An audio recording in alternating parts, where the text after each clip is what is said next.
15 menit, oke. Action.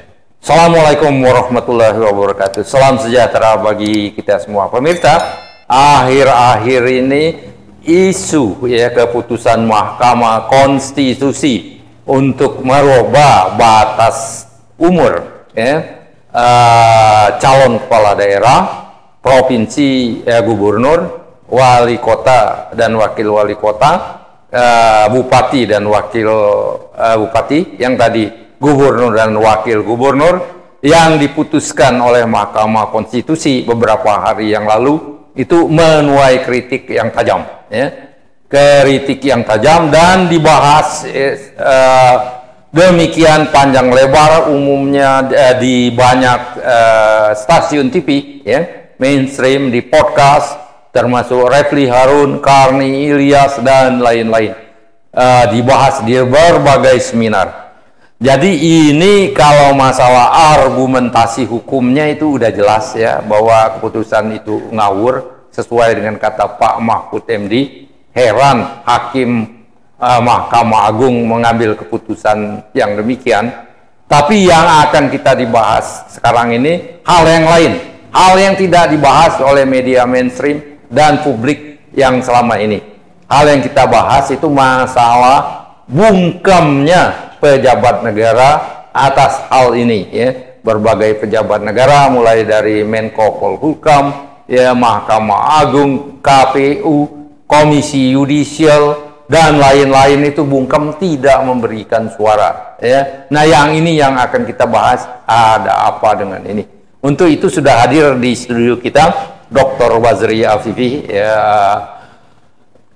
Wakil Ketua Dewan Pakar Partai Masyumi. Assalamualaikum Pak Wazri. Waalaikumsalam warahmatullahi wabarakatuh. Pejabat negara kita yang sudah diberikan amanah oleh rakyat ya untuk berbuat dengan benar ya, berbicara dengan benar untuk melindungi rakyat, diberikan fasilitas negara yang berlimpah, diberikan gaji miliaran rupiah, sementara orang miskin untuk mendapatkan gaji 50.000 aja sukar, tidak bersuara. Ini gimana? Ini apa ada tanda-tanda bahwa Indonesia ini betul-betul akan hancur di tahun 2030 yang menurut Pak Mahfud MD itu pembusukan negara itu sangat jelas atas keputusan Mahkamah Konstitusi ini.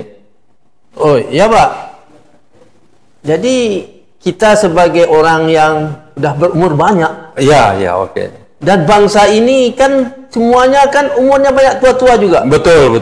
Profesor pun banyak. Betul. Sarjana pun banyak. Tetapi Pak, bangsa Indonesia ini tidak pernah belajar dari keadaan. Betul. Kata Bapak tadi mengenai umur untuk kepala daerah. Iya, betul. Dia buat lagi. Padahal di waktu Gibran diangkat jadi wakil presiden sudah bermasalah. Betul. Kok Diulang lagi. Kenapa ini keterlaluan ya? Nah. Kalau sekali salah itu dimaklumi. Ya. Kesalahan yang berulang-ulang ini sangat keterlaluan. Seperti dibuat pura-pura bodoh. Padahal hakim, ya. Apakah dia legislatif, apakah dia yudikatif, apakah dia eksekutif, nampaknya di negeri ini Pak, ya, berpura-pura bodoh. Atau dia berpikir sebenarnya nggak bodoh. Benar nggak bodoh? Sangat pintar karena menjadi pejabat negara. Kalau dapat gaji miliaran rupiah, nggak bodoh itu namanya. Dia nggak bodoh Pak. Iya. Dia pintar sebenarnya. Pintar kenapa Pak? Pintar memprediksi pikiran orang. Memprediksi pikiran orang. Katanya begini, biar aja kacau balau, terus hitam gelap semua kacau balau. Iya. Lapor pada MK. Iya. Pasti diakui. Oke. Yang sumber sebab kacau balau tadi. Iya. Kemudian apa sebab demikian? Karena negeri ini telah dikuasai oleh budaya oligarki jahat. Oligarki jahat, kayaknya saya sependapat itu Pak. Ya Pak. Iya. Oligarki yang jahat telah berhasil menguasai negeri ini. Caranya menguasai, cari orang-orang yang tidak mau mengabdi untuk mengurus negeri ini. Iya, yang patuh pada mereka. Ya. Yang tunduk tanpa reserve, tanpa analisa. Orang-orang inilah yang dididik dan dicipta menggunakan uang serangan fajar. Nah, serangan fajar, ya kira-kira antara lain itu. Nah, sekarang timbul masalah. Kenapa orang bangsa kita ini tidak pernah sadar mengenai kelakuan perangai buruk oligarki ini? Nah, itu. Tapi sementara saya bacakan dulu Pak, ini yang saya berhasil kumpul itu. Ya, pejabat negara yang mbalelo ini cuek-cuek bebek apa ya, kalau bahasa Jawanya mungkin saya tanya dengan teman saya yang orang Jawa itu. Ada satu deretan ya ketika ditanya oleh jurnalis mengenai kasus Mahkamah Agung ini dan pendapat dari Profesor Mahfud MD yang sangat keras bahwa negara ini sudah mengalami pembusukan. Beberapa orang yang berhasil saya inventarisasi mengenai ini adalah Mahkamah Agung ini yang sangat besar ini kan, ini lembaga negara yang sangat tinggi ini Mahkamah Agung. Bungkem sejauh ini sejauh ini tidak ada suaranya. Komisi Yudisial yang diatur oleh Undang-Undang Dasar itu bungkem juga nggak ada suaranya. Kemudian Menko Polhukam Hadi Cahyanto ngeles tidak menjawab pertanyaan jurnalis.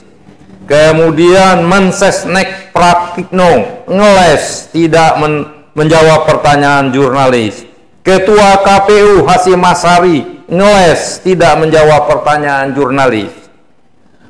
Idham Holik Komisioner KPU ngeles juga akan mengkaji. Kok mengkaji lagi? Seharusnya sudah bisa menjawab hal yang sangat sederhana yang menurut Pak Mahfud bahasa hukum dari soal batas umur calon kepala daerah itu anak SMA saja ngerti. Jadi sangat janggal kalau hakim Mahkamah Agung tidak mengerti, sangat janggal kalau pejabat-pejabat negara tidak mengerti bahasa hukum ini. Satu lagi anggota Agus Melas itu komisioner KPU juga ngeles, nggak memberi jawaban ketika ditanya oleh jurnalis.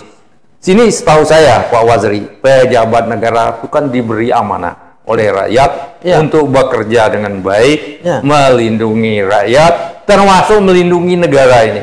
Negara dalam pembusukan dia membungkam, tidak memberi jawaban, ngeles bicara ke sana ke sini, nggak keruan. Nah ini gimana ini? Ada apa dengan pejabat negara ini Pak?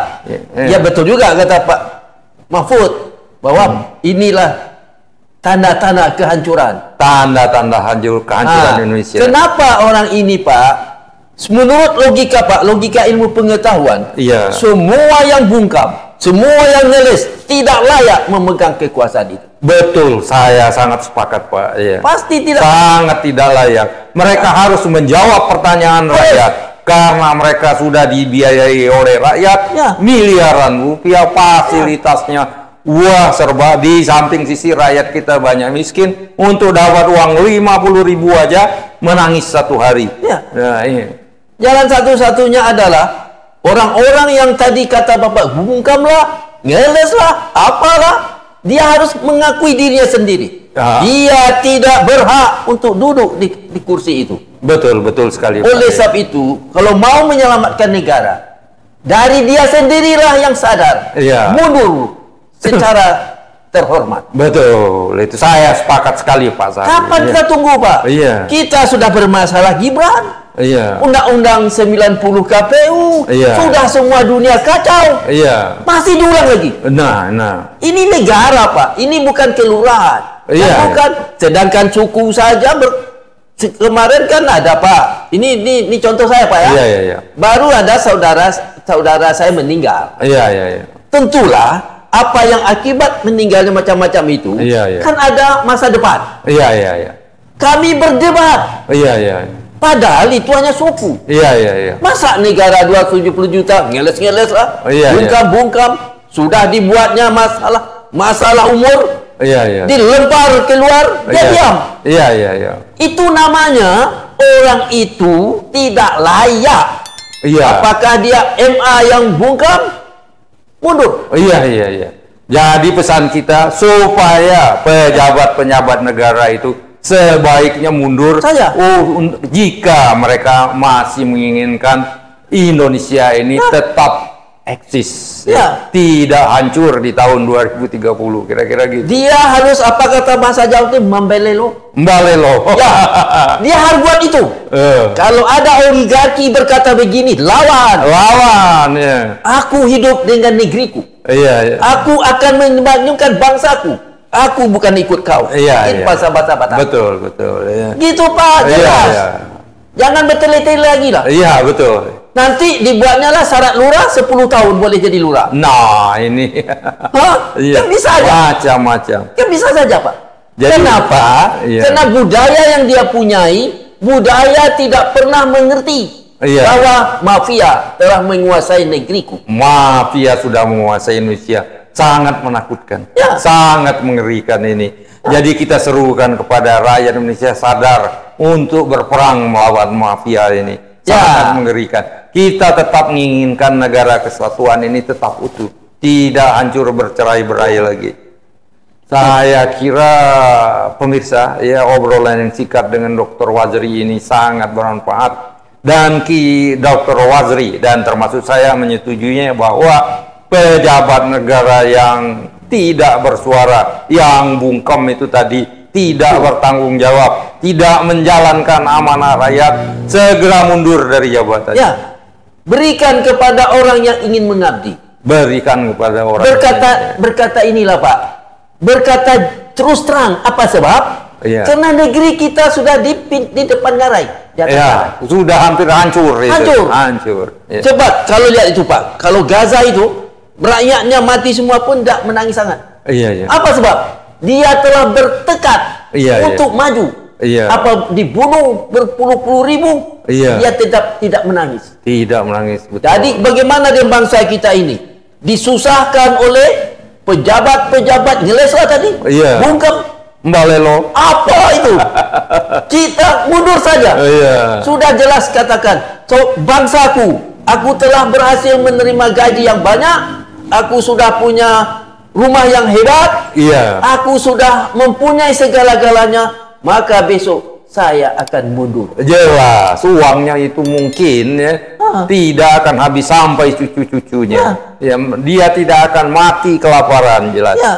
Demikian pemirsa, saya kira mudah-mudahan bermanfaat ya.